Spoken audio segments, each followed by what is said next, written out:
Assalamualaikum warahmatullahi wabarakatuh. Selamat pagi, siang, sore, dan malam untuk kita semua.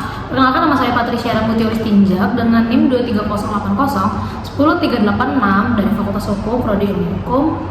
Pada kesempatan hari ini saya akan mewawancarai salah satu teman saya untuk menanyakan tentang literasi digital pada saat ini. Pepatah mengatakan terkenal maka kata sayang, makanya supaya kita bisa saling sayang, kita mungkin akan memperkenalkan diri terlebih dahulu. Silakan. Halo semuanya, perkenalkan nama aku Juliet, aku dari Fakultas Hukum juga dan kebetulan aku temannya Patricia juga dan kebetulan dimintain tolong untuk menjadi narasumber. Oke, terima kasih Juliet atas kesempatan pada hari ini. Oke, jadi Juliet ini sekarang Fakultas Hukum dan semester berapa nih kalau boleh tahu? Oke, aku sekarang semester 5. Semester 5, oke, semester tua ya guys, terasa. Oke, langsung aja kali ya kita ke topik.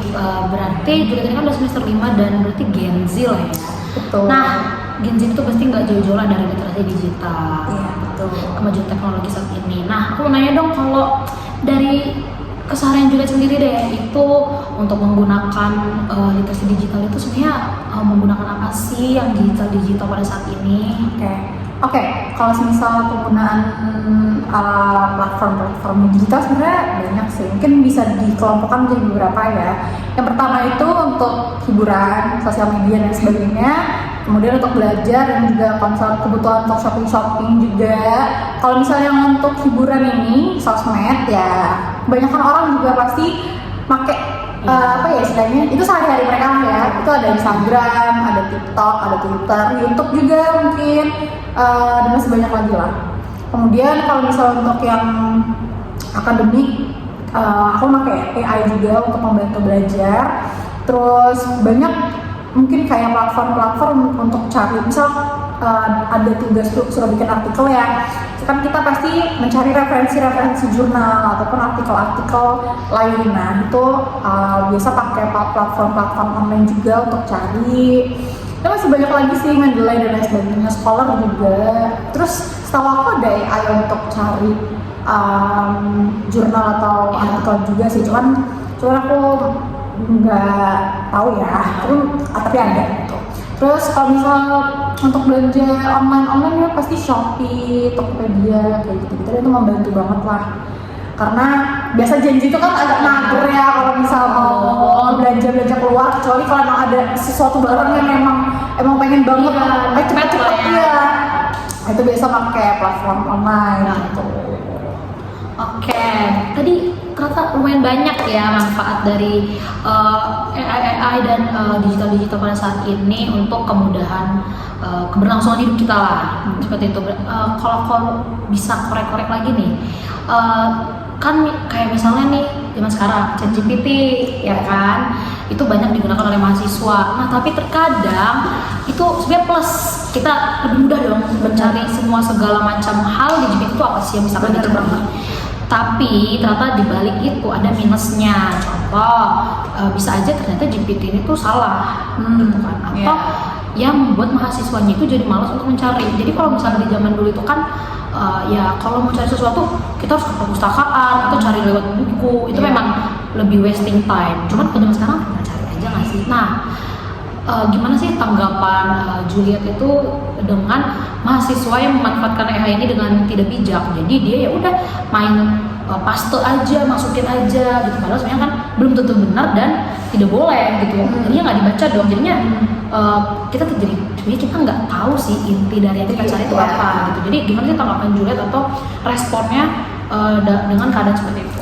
Oke, kalau misalnya menurut aku sendiri, ketika mahasiswa mungkin menggunakan AI untuk istilahnya membantu untuk pelajaran ya, untuk apa ya istilahnya, ya pokoknya untuk akademik, yang berhubungan dengan akademik lah, tapi nggak menyaring informasi yang diberikan oleh AI itu sendiri, itu jujur rugi banget gitu. Karena menurut aku sepintar-pintarnya AI jawab itu masih jauh lah ya sama otak manusia yang memang bener-bener dia itu belajar.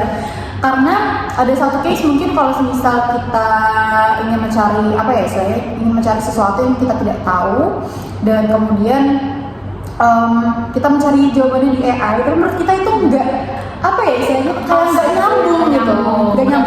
gak nyambung dan pasti kita akan mempertanyakan dari mana? Iya, ini dari mana? Dari mana? Loh, apakah ini benar dan lain-lain. Nah, justru itu akan membuat kita malah berdebat sama AI itu sendiri. Terus nanti bisa jadi malah si AI bilang kayak, oh ya maaf, ada kekeliruan gitu kan. Berarti sama aja intinya kalau misal kita menggunakan AI itu jangan yang langsung 100% kita percaya kalau misal informasi yang ada di AI itu benar, karena belum tentu.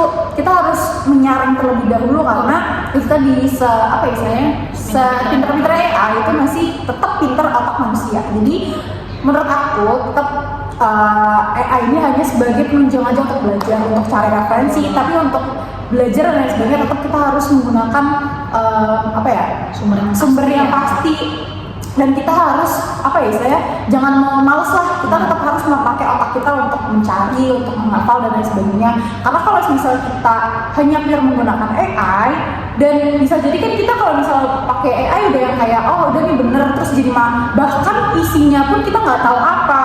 Nah itu kan bahaya banget, apalagi kalau misalnya mau presentasi dan sebagainya. Terus kalau misalnya tiba-tiba ditanya-tanyain kita nggak paham isinya apa, karena kita hanya mempercayai 100% ke AI dan belum tentu dibaca juga. Jadi kalau misalnya mau menggunakan AI, saranku ya tetap kita menggunakan referensi dari buku lain, atau hanya mengambil inti-inti atau poin intisari lah ya dari pancingan poin-poin yang mungkin oke lah ya bisa kita saring, kita ambil lagi.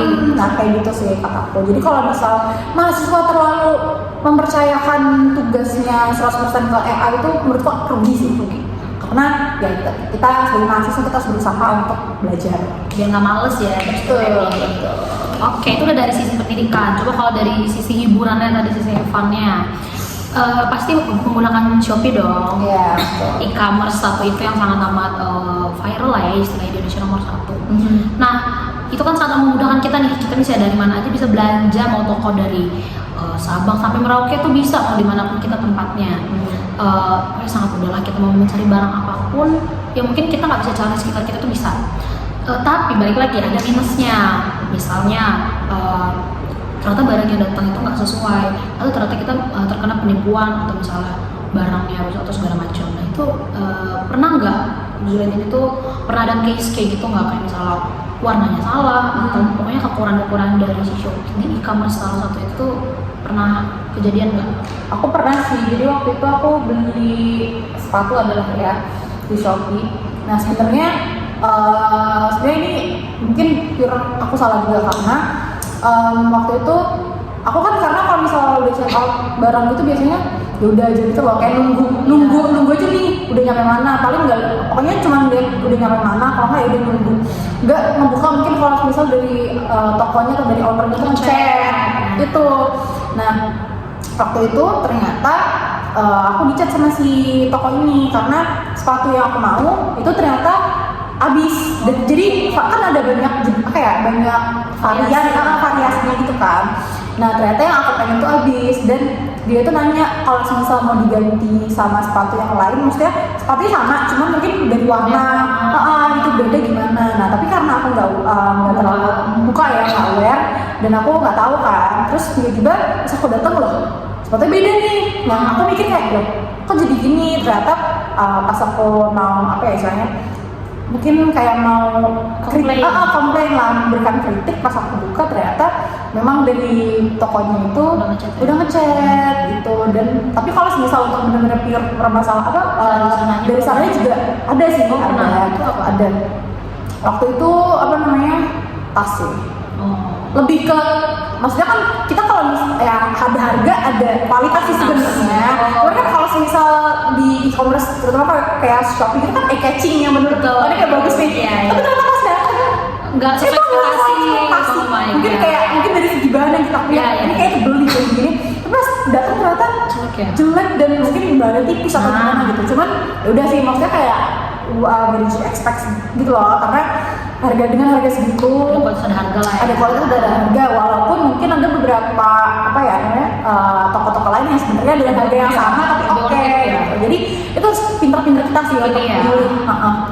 Nah bisa kita simpulin berarti dari minusnya e-commerce itu ya guys, kayak yang tadi kalau yang kejadian pertama itu lebih ke kita ya, itu makanya kenapa harus ada literasi digital simpel.